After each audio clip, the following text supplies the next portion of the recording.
வீடியோவில் எதை பற்றி பார்க்க போகிறோன்னா கான்டென்ட் ரைட்டிங்கில் இருக்கிற ஓவர் கம்மிங் சேலஞ்சஸ் பற்றி தான் பார்க்க போகிறோம். One of the most content writing challenge அப்படின்னு சொன்னால் என்னென்னா ரீடபிலிட்டி. இருக்கிறதுலே ரொம்ப சேலஞ்சிங் ஆனது எதுன்னா ரீடபிலிட்டி.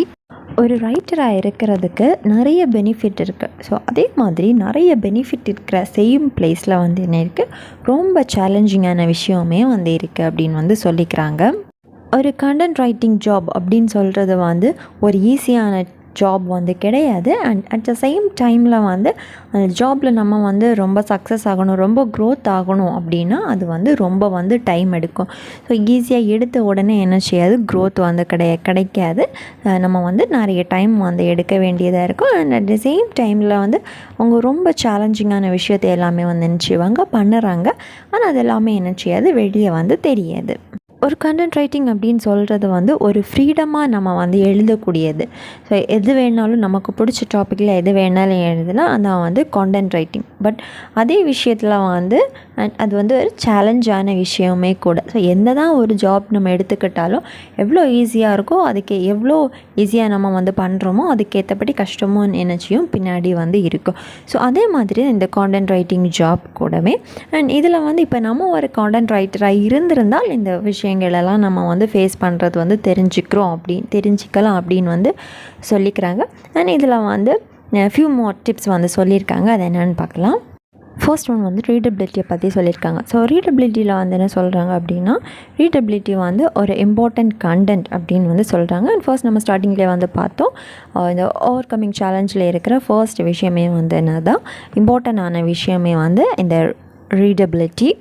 அவங்களுக்கு எழுதுறதுக்கு டைம் இருக்குது. பட் ஆனால் அவங்க சில பீப்புள்ஸ் என்ன செய்கிறாங்கன்னா, அந்த டைமை இன்னும் இருக்கும் அப்படின்னு சொல்லிட்டு என்ன செஞ்சிட்ருக்காங்க, அந்த லேக் பண்ணிகிட்டே இருக்காங்க. ஸோ அதில் அவங்களுக்கு மைண்டில் வர அந்த தாட்ஸ் எல்லாமே என்ன ஆகுது அப்படின்னா, ரைட்டிங்கில் வர தாட்ஸ் எல்லாமே டிஸ்ட்ராய் ஆகி போகுதுன்னு சொல்கிறாங்க. And they are using the local language. Second one என்ன சொல்லியிருக்காங்கன்னா ரைட்டர்ஸ் பிளாக். ஸோ ரைட்டர்ஸ் பிளாக்கில் என்ன சொல்கிறாங்க அப்படின்னா, இந்த சிச்சுவேஷன்ஸ் மேக்ஸிமம் ரைட்டர்ஸ் ஃபைன் பண்ணுவாங்க. இது அவங்களுக்கு ஒரு சேலஞ்சிங்கான விஷயம்னு சொல்கிறாங்க. அண்ட் இது அவங்க to express there feelings and thought எல்லாமே எக்ஸ்ப்ரெஸ் பண்ணுறதுக்காக கொஞ்சம் டிஃபிகல்ட்டியாக இருக்கும். இதே மாதிரி நெகட்டிவ் ஃபீலிங்ஸ் அவங்களுக்கு ஆஃபன் இருக்குமா, பட் அதெல்லாம் என்னச்சியும் ஓவர் கம் பண்ணி அவங்க வந்துடுவாங்க. ஸோ நிறைய பேருக்குடைய ஃபெயிலியர்ஸ்க்கு பின்னாடியுமே இதே மாதிரி இருக்குது. பட் அதெல்லாமே பாஸ்டான விஷயம் அப்படின்னு சொல்லிக்கிறாங்க.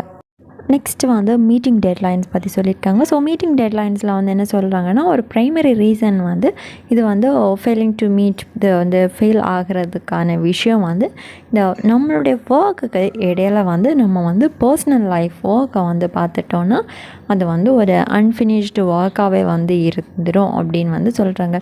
ஸோ மீட்டிங் டெட்லைன்னா எல்லாருக்குமே தெரியும் இல்லையா, ஒரு ஒர்க்கில் எப்படி இருக்கணும் அப்படின்னு உள்ள விஷயம்.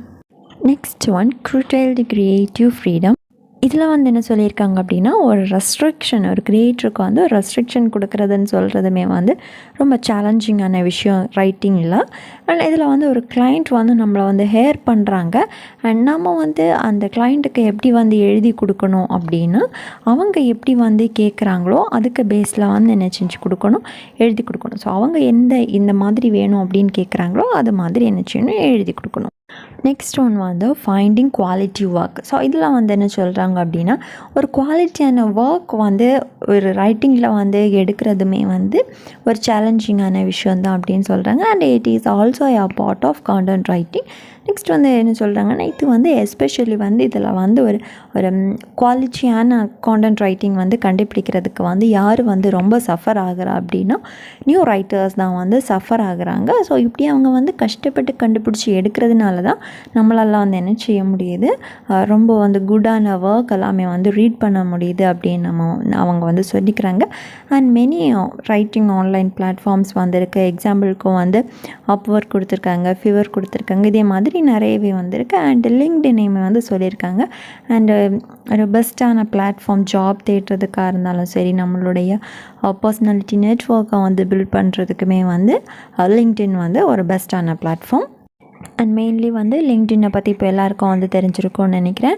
அண்ட் லிங்க்டின் ரொம்ப ஃபேமஸாக இருக்குது. நமக்கு ஜாப் ஈஸியாக லிங்க்டினில் எடுத்துக்கலாம். நம்ம ப்ரொஃபைலில் சூப்பராக நம்ம அதில் அப்டேட் பண்ணோன்னா நம்ம கொடுத்துருக்குற ப்ரொஃபைலுக்கு ரிலேட்டடாக வந்து என்னென்ன ஜாப் வருதோ எல்லாமே வந்து அதிலே வந்து நமக்கு நோட்டிஃபிகேஷன் வரும். நீங்கள் யாரும் இது லிங்க்டின் யூஸ் பண்ணலைன்னா ஜஸ்ட் வந்து ட்ரை பண்ணி பார்த்துக்கோங்க. ஒரு பெஸ்ட்டான பிளாட்ஃபார்ம்.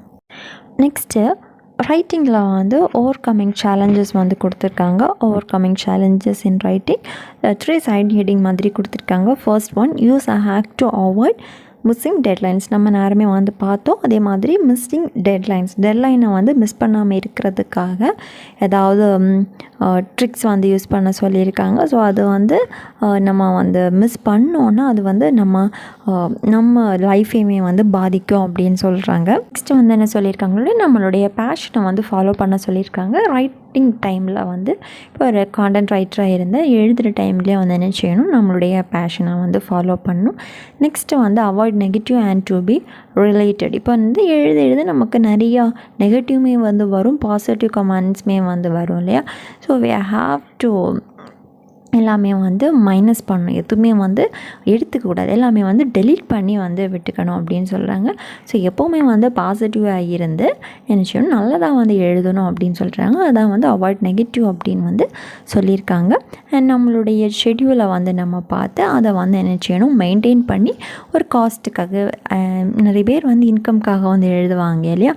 ஸோ அந்த காஸ்ட்டை நம்ம வந்து ஃபிக்ஸ் பண்ணி we have to write and நம்மளுடைய ஷெட்யூல், நம்மளுடைய டைமை வந்து மேனேஜ் பண்ணி அதை வந்து ஒரு ப்ராப்பராக வந்து ஷெட்யூல் பண்ணி எழுதணும் அப்படின்னு வந்து சொல்லியிருக்காங்க. ஸோ இவ்வளோ தான் ஓவர் கம்மிங் சேலஞ்சஸ். இது எல்லாருக்கும் புரிஞ்சிருக்கோன்னு நினைக்கிறேன்.